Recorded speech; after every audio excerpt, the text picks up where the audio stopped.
Welcome to the Afterlife Files, where we investigate near-death experiences, shared death experiences, and how they affect you.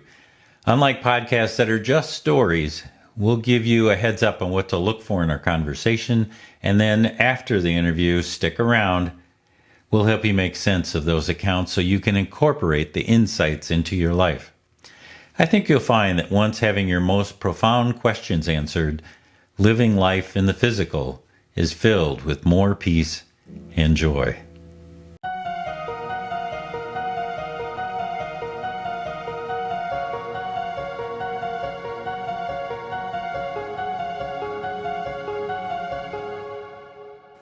I've known Jessica Prill for a long time. In another life, I was a mentor to small business owners for the state of Minnesota. I helped Jess start several of her business ventures, and I am very proud of her successes. So I've only known Jess as an entrepreneur, mother, wife, and sometimes gardener when she has the time. I was surprised when I received an email from her last week describing an event that happened to her as her grandmother was making her final transition. I've never heard of anything quite like it, so I thought you'd be interested too. As you listen to the story of her grandmother's ability to bilocate, also listen for the story of her grandmother having a meal in the afterlife before she's left her physical body for the last time.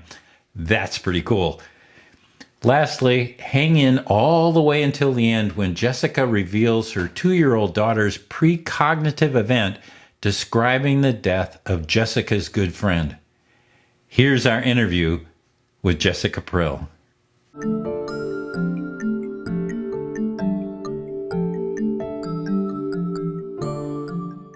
Hey there, Jess.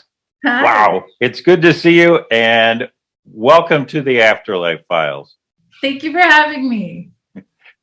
This is going to be a really interesting day because you've got an interesting story. So let's just jump right in. Tell us about what happened between you and your grandmother. Okay. Thank you for letting me share my story. So my grandmother passed away in 2008 after coming down with leukemia. It was like one of the really aggressive there's no cure, there's no treatment. We're just going to put you on hospice and keep you comfortable kind of a situation. Yep. So it went very quickly. The changes happened really quickly, but I was at the time living with a friend just outside of town in this kind of farmhouse. Mm-hmm. And I was renting this little room on the upper level, and I would stay with my grandmother, and then I would go home, during the day. My mom would stay with her at night, and I would go home. Well, I received a phone call. We decided to put my grandmother on hospice care at home because that's what she decided she wanted. So she'd been there for a few days, and I got a call, and this is the part I'm a little hazy about. I believe I was having a dream about my grandmother at the time that I got this call. So I was dreaming asleep, got a call, woke up, and it was my mom saying, "You need to come home. It's not working out. She's suffering too much at home. She wants to be taken to the hospital." Okay.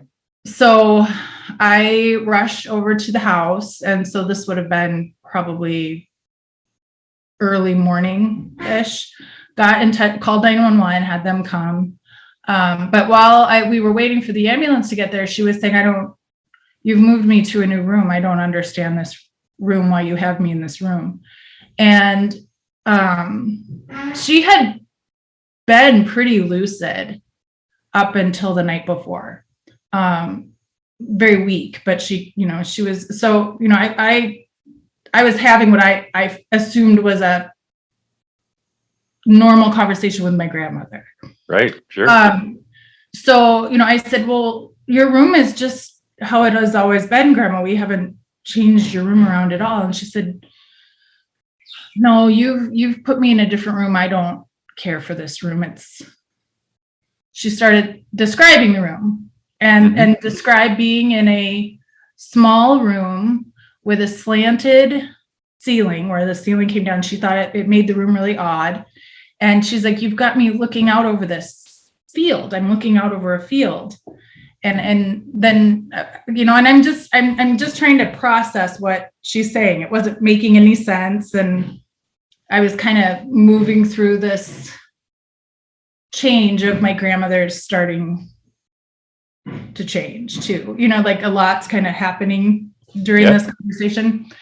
And then she described the wallpaper in the room. She said, I don't like this wallpaper. And I said, Grandma, there's no wallpaper in your room. She said, well, yes, there is. It's these big flowers. I don't like it at all. And it just hit me. The room I'm renting in this farmhouse, which my grandmother had never been to, never seen, none of it, was this strange little room at the top of this little farmhouse with bright floral wallpaper, looked out over a field. The biggest thing in the room was this window that looked out over the fields, and then it had this steep slanted roof line that went over the bed. And even now, just like telling it, it just hit me. All of a sudden, I was, oh my gosh. Yeah. She was in my room. And I said, Grandma, no, you're home. We're waiting for the ambulance. And I'm processing this kind of in the back of my mind, like what just happened? And then she started complaining about, oh, no. So then the ambulance gets there and they move her on to the bed where they're going to put her in the ambulance. And she says, I don't like this angle that you have me at. And, I said, okay, Grandma, and I moved her pillow up and no, this angle's no good. And then we like lifted her feet and put a pillow under her legs and we tried everything. And they said, well, we should just take her. So, I'm a little overwhelmed by everything that's going on. It's highly charged emotionally. We follow the ambulance to the hospital where they take her into the building where she'll get checked in for the hospice care. We're talking to the nurse. Yeah. My grandmother's getting very agitated. She said, I do not like this angle. It's very uncomfortable. I don't want to be at this angle. And I said, Grandma, what angle? Like we've tried everything, what is? She says, well, you have me all the way up here by the ceiling and I'm looking down on everyone. And I'm going to start crying. And we looked at the nurse and she just kind of gave us like a knowing nod and says, yeah, that happens a lot. She's close. And so, I believe that I witnessed her leaving her body and traveling and still able to tell us what she was experiencing. I find that remarkable that in both those cases where she's at home describing your bedroom out in the country, mm-hmm. and then again in the hospital describing that she's up on the ceiling, mm-hmm. In that she was perfectly comfortable talking mm-hmm. to you. So she's in her bed in her house, right? And she's talking about what's going on in your bedroom out in the country. Right. So, she was in two places at once. I mean, I was talking to my grandmother, but she wasn't seeing the space that I was seeing. Yeah. So, from that. In this world, the Afterlife Files world, we would call that bilocation. Okay. That she would have two distinctly separate consciousnesses and be able to be in both at the same time and feel absolutely comfortable doing that. I mean, there wasn't any indication from her, was there, about, oh, this is weird. I'm there, but I'm talking to you here. Right. She was not distressed in any way. She seemed confused, but not that we didn't understand what she was saying, but that like why we would be placing her in these places. It was like she was pretty solid about where she was. Yeah. She was in your bedroom out in the country. She was in my very small little slanted ceiling heavily wallpapered country bedroom looking out over a field. I mean, and it was amazing that, she was giving me a lot of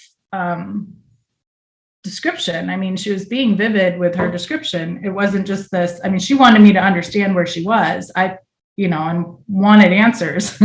Why am I here right now? Yeah. And when she was in the hospital, she said she was up on the ceiling someplace. Well, she said we had her up by the ceiling looking down on us. So kind of, like I got this like tilted forward looking over us in the room. It's kind of. Yeah. Did she happen to mention where in the room that was? She didn't. It was just I'm up. I'm all. I think what she actually said was, "You have me all the way up here, looking down on you." So if the ceiling was mentioned or not, I actually don't know, but I'm assuming that would be the cap of how we could get her. But yeah, she said, I'm all the way up here and you guys are down there. And same thing. She is perfectly comfortable talking to you using her physical vocal cords. But yet she's up on the ceiling. Presumably she could look down and see herself. Right. You would think, but she didn't. She did not say that. She was looking at us. So, all right. And that seems to be a familiar moment we were having for the nurse that was checking us in. Mm-hmm. And in both cases, her consciousness was in rooms of a loved one. Yes. So she wasn't wandering around the hallways anywhere. No, thank goodness. No, she was staying pretty close to us. Yeah, and she did end up passing. I think it was 3 days later. Yeah. So how did you ever fix that angle? I think we just kept telling her, we have you right here next to us. I held her hand and said, I'm right here next to you. And she stayed pretty quiet. I think that, explaining where she was in that room was one of the final. I think the next time she really said much, because she got weak so quickly, was that she had a wonderful meatloaf and mashed potato dinner, which we were assured she had not had. Wherever she was eating well. So she was never suffering or tormented or. So that mashed potato dinner didn't actually happen in this physical reality? No, but she did enjoy it just the same. Wow. That's pretty interesting. So she had already made her transition to the other world, was having a lovely meal, and came back to tell you about it. Exactly. And it was interesting because, this is probably the closest I've ever been to someone that's passing. And I wasn't there for her final moments, but you could feel her being away. When I would stay in the room with her, it was almost like that sounds weird to say, but like there were just like, I'd look over at her when she's sleeping and I'd say, that doesn't look like my grandmother. And physically nothing had changed, but it just didn't. And then she'd wake up a little bit and she'd try to say something and, it would be like, okay, but it just wasn't there. It was weird. She'd left. And I feel like she did that a day or two before she passed. So you could feel like an energy change, like she wasn't in her body. Right. And she come back and it would feel different. Yeah. Yep. Well, I have to say that's really similar to what happened to my grandfather when he was in the final days of his life. There was like 5 days where he wasn't really conscious. He was in his bedroom and, sleeping the whole time. except for the middle day on that Wednesday. His caretaker, Cheryl, happened to come in and check in on him at lunch just to see if he had awakened and, wanted something to drink or something to eat. And, for the 2 days prior, he hadn't been present, so nothing really happened. But on the third day, Cheryl walked in, and when the door opened, he opened his eyes. His gaze was clear. It was alert. He sat up and he said, "Cheryl, it is so beautiful there. It is just extraordinary." And then his eyes clouded over. He laid back down, and that was the last time he was present. So, just like your grandma, Yeah. a couple days before, they had already made that transition. It was, they left and came back and left and came back and clearly felt really comfortable with that whole transition. So did she tell you anything else about what was going on when she had this great meal or anything else about the other side? She didn't. Unfortunately, I didn't get a ton of details. I wish I had more exciting stuff to give you from that. But yeah, just what my whole thing is, I feel like I got to witness. I don't know if I'd call it proof of a soul, but I feel very comfortable that, we do go somewhere after our bodies finish. Well, clearly, she was able to project her consciousness to your bedroom and to the upper part of the hospital room. So, at the very minimum, I would say that you have established that consciousness can exist outside the body. Well, and I forgot another key part. My grandmother had macular degeneration and was nearly blind at her time of passing. Oh, so describing flowered wallpaper would have been difficult. Right. Wow. And knowing that she's looking out of a window over a field would not have been possible to know that she's looking out over a field. So she's viewing all this with her non-physical eyes. Right. Yeah. So that I should have said that part earlier. Well, that's why we have these conversations. Yeah. And I mean, I haven't thought about this or talked about this in many years. So it's kind of all coming back to me as we chat. This is great. Yeah. This is great. So not a typical near-death experience, but I thought it kind of fell within at least the realm of. So did you have any communication with your grandmother after she passed? Actually, I went to see many years later a woman in the cities who was a communicator. Oh yeah, a medium. Sure. A medium, yeah. And I'm trying to remember what her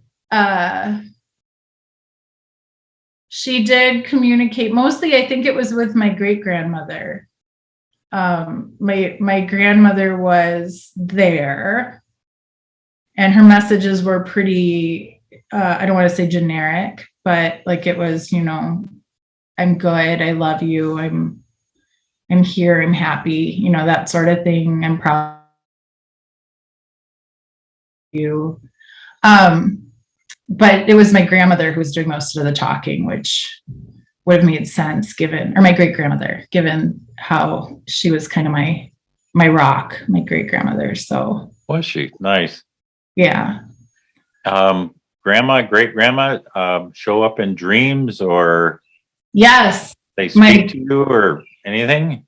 My grandmother, for a long time, during that time when she was passing, I was having pretty vivid dreams about her, which is why I'm a little fuzzy about if at that moment I was dreaming about her, but that I got the call anyway.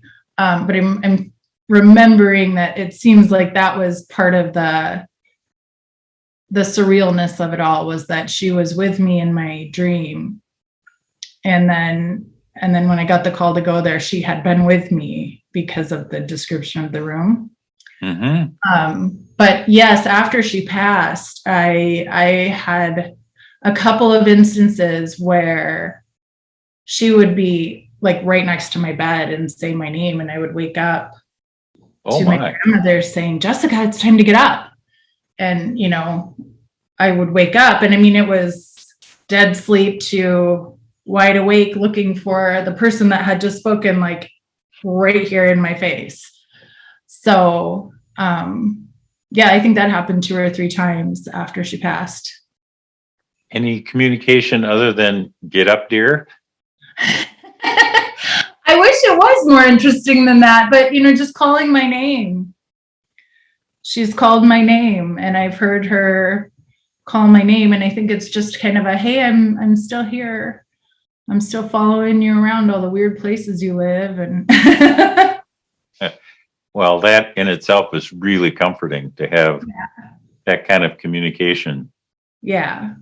And I still dream about her. And I think when I emailed you, I had a dream that she was showing me around this really cool building that had all these rooms, you know, one of those dreams where the building doesn't look as interesting on the outside. You get in and there's just like hallways and doorways and rooms that shouldn't be. And she was explaining to me how she was going to decorate this place. So I woke up and was thinking about her, and then I saw your email where you're looking for where you have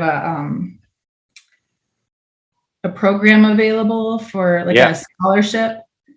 So I was like, oh, that's cool. I wonder how Scott's doing. I wonder what he would think about this story. Grandma's on my mind. I'm going to try to piece it all back together after 8. That'd be almost like 10 years. Well, 14 years. 14, yeah. So time flies when you're having fun and children. Yes. Been busy. And run a business. So yeah. Well, it's funny. This is probably an edited out part, but my daughter, when she was a baby, one of the first things she started talking about was the Pink Lady. And I always, and she's 1 year old, and she'd say, "Oh, the Pink Lady." And I always wondered if that was my grandmother hanging out. Oh, so she saw a pink lady in the room with her. Mm-hmm. And she would be working in the basement a lot. She said, "Oh, I'd say, where's the Pink Lady?" She'd say, "Oh, she's in the basement working." And I don't know what she's doing down there. But I had some really bizarre thing happen with Kira. And again, this is off topic a little bit, but we were in the car driving, and I think she was 2.5, maybe. Okay. In her car seat in the back, and out of the blue, middle of the day, out of the blue, my 2-year-old daughter says, "Mommy, why did that guy dye himself?" And I said, I almost crashed my car. I was like, "What?" And you know, I'm very protective. I don't let her. We've never talked about even like death or people dying, let alone somebody taking their own life. And I said, "What, honey?" And she said, "The Pink Lady told me he dyed himself." And I'm like, "What in the world are you talking about?" I went into a spiral of emotions. I started crying. Kathy is one of the people I called, telling her I've ruined my daughter. She's talking about suicide at 2. I don't understand where I've failed this horribly. And then later that day, I got a phone call that a friend of mine had committed suicide. Oh my! That same exact day. So bizarre. Wow, your daughter's tuned in. I guess, yeah. We got to find out more about the pink lady. Is she still around? I asked her about the pink lady, and she just kind of goes, she had a baby. It's Cloudy we're talking to now. So I don't know if we've kind of moved into the imaginary friend realm. She's a little more conscious, becomes more of like pretend story time sort of thing. But another time I had bought some sage to cleanse the house, and I had it on a bookshelf, which I was cleaning, and I knocked the bookshelf over, and the bowl the sage was in broke, and the sage is laying out there on the floor. And Kira was probably 4. She comes over and she's like, ghosts don't like that. And I was like, ghosts don't like what, honey? What are you talking about? And she's like, the sage, ghosts don't like that. And I said, what? Where did you get that? Oh, the pink lady told me. And then she walked away. I was like, no, just matter of fact. Yeah, pink lady told me ghosts don't like sage. So, tuned in. So that whole concept of saging a new home, saging to purify a space is based in fact. So says the ghosts of your house. Right. They don't care for that stuff. So they don't care. You don't mind. Well, Jess, this has been great. Thank you so much for being willing to tell your stories, plural. I guess, yeah. Yeah, 3 generations of connectedness to the non-physical realm. This is pretty extraordinary. Well, thank you for thinking so. I have a fly in this realm that's definitely trying to test my patience. And everyone who's out there, please stick around, because I've got a couple more comments that I think will make Jess's story even more interesting. So stay tuned.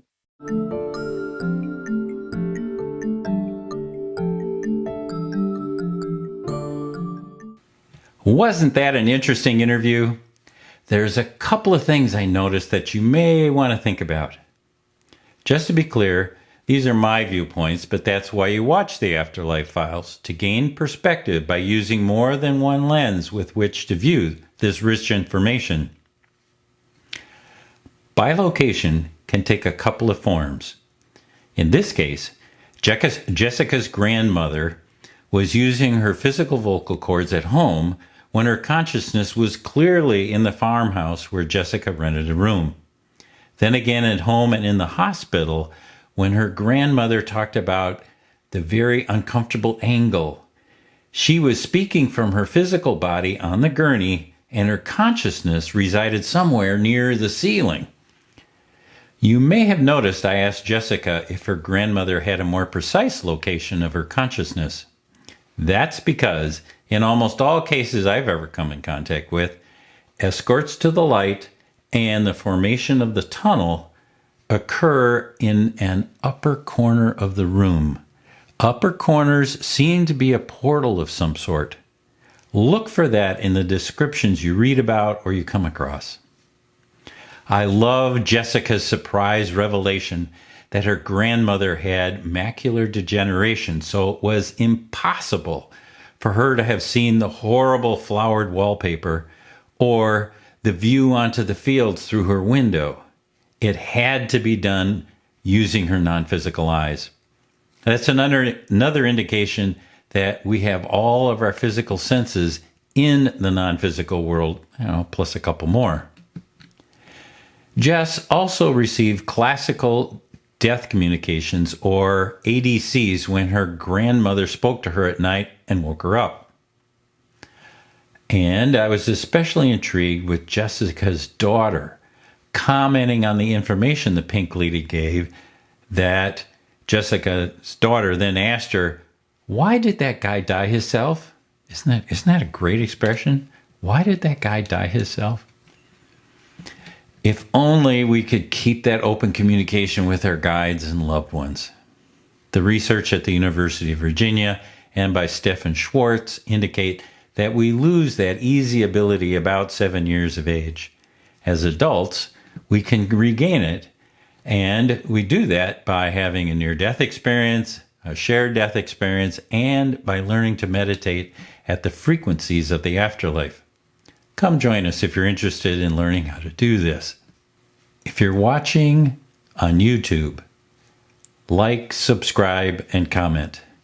You can find the Afterlife Files on all podcast streaming apps. Apple, Google, Spotify, Audible, the lot. Follow us on Facebook, Instagram, and TikTok, or pay us a visit at neardeathmeditations.com. I'll repeat that, neardeathmeditations.com. Bye now. We'll see you next time, and thank you for joining us at the Afterlife Files.